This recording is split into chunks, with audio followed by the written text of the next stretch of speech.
Good day, everyone, especially to our professor, Dr. Manuel Roman. My topic in this course is all about ethical principles in research. I am Rofame M. Gaviola, your discussant. Let us know first what are research ethics. Research ethics are a set of principles and guidelines that govern how research should be conducted to ensure it is honest, respectful, and responsible. They are designed to protect the rights, dignity, and well-being of research participants and to maintain the integrity of the research. Why are research ethics important? Here are the main reasons why ethics are important. First, protect human rights. Ethics ensure that people are treated with respect, dignity, and fairness, especially in research where participants may be vulnerable. Protecting human rights in research is essential to uphold ethical standards, human dignity, and scientific integrity. Second, builds trust. Ethical behavior helps build trust between researchers and participants, as well as between professionals and the public. It is important because trust is the foundation of ethical and effective research. Third, promotes honesty and integrity. Ethics encourage people to be truthful and transparent, which is essential for reliable results in research and credibility in daily interactions. Honesty and integrity are the backbone of ethical research. They make the research process reliable, respectful, and meaningful. Fourth, prevent harm. Ethics helps us avoid actions that could hurt others, whether physically, emotionally, or socially. Or do no harm is a core value in research ethics because it ensures that the pursuit of knowledge never comes at the cost of people's safety or dignity.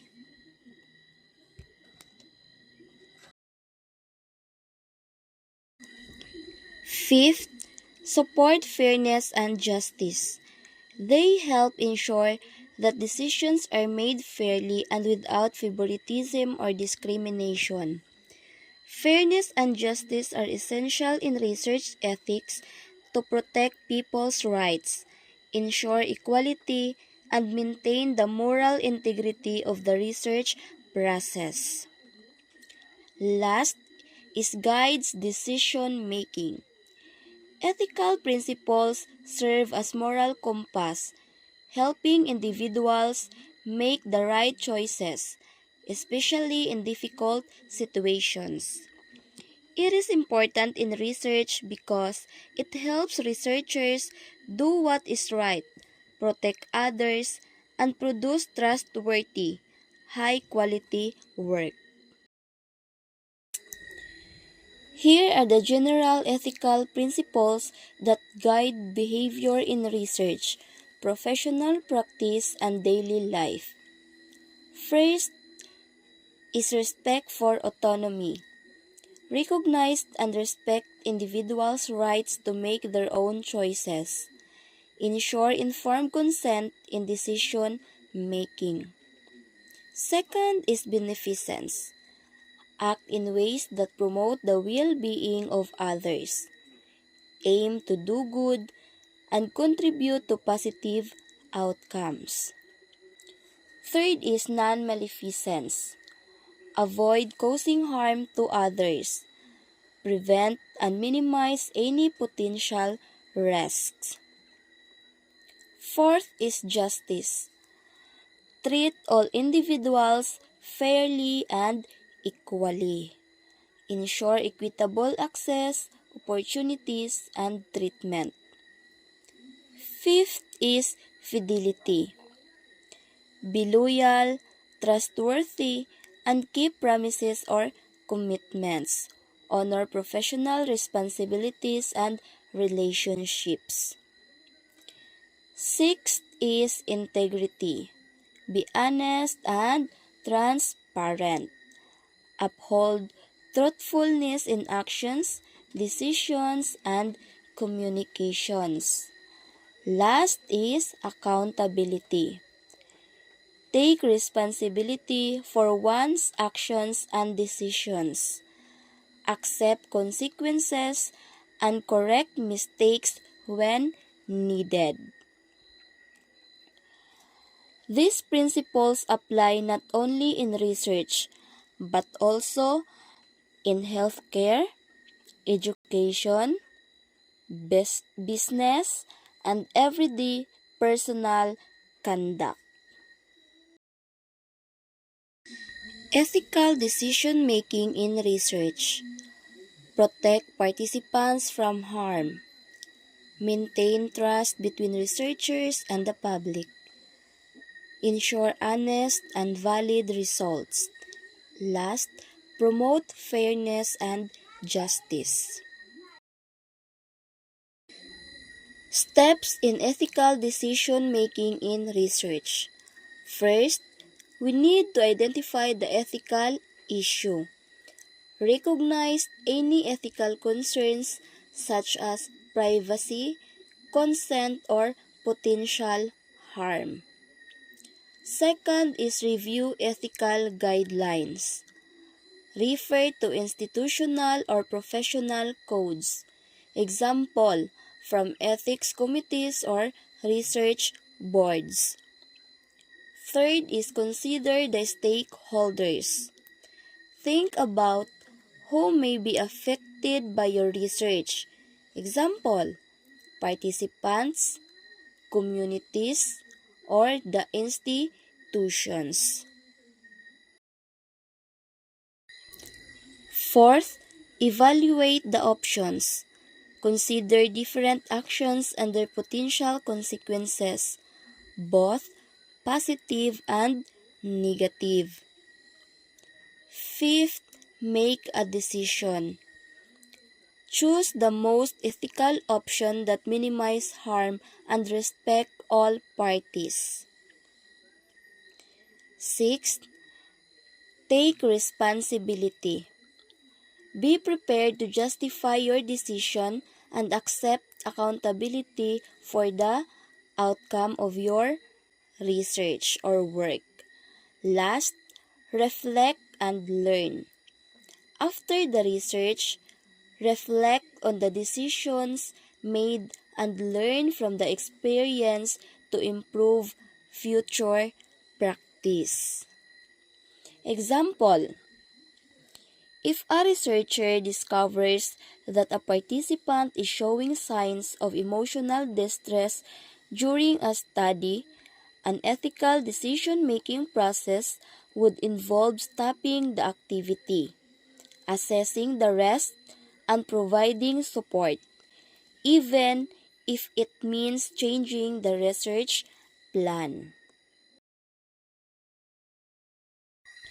Here are the ethical standards for human research, which are essential for protecting the rights, dignity, and welfare of participants involved in any study. First, informed consent. Participants must be fully informed about the purpose, procedures, risks, and benefits of the research. Participation must be voluntary and individuals should be allowed to withdraw at any time. Second, respect for persons. Treat all participants with dignity and respect. Give special protection to vulnerable groups. Example are children, elderly, or people with disabilities. Third, confidentiality and privacy. Personal information must be kept confidential. Data should be stored securely and shared only with permission or when required by law. Fourth, minimization of harm. Take steps to avoid physical, psychological, or emotional harm to participants. Risks should be minimized and justified by potential benefits. Fifth, beneficence. Research should aim to benefit individuals or society and contribute positively to knowledge or well-being. Sixth, justice. Selection of participants must be fair and unbiased. 7. Honesty and transparency. Researchers must report findings truthfully and acknowledge limitations. Any conflicts or interest should be openly disclosed. 8. Ethical review and approval. All research involving human participants must be reviewed and approved by an ethics review committee or institutional review board or IRB before it begins. These standards ensure that research is conducted responsibly and that participants are treated ethically at every stage of the research process. I hope you learned something from my topic. Thank you for listening and God bless us all.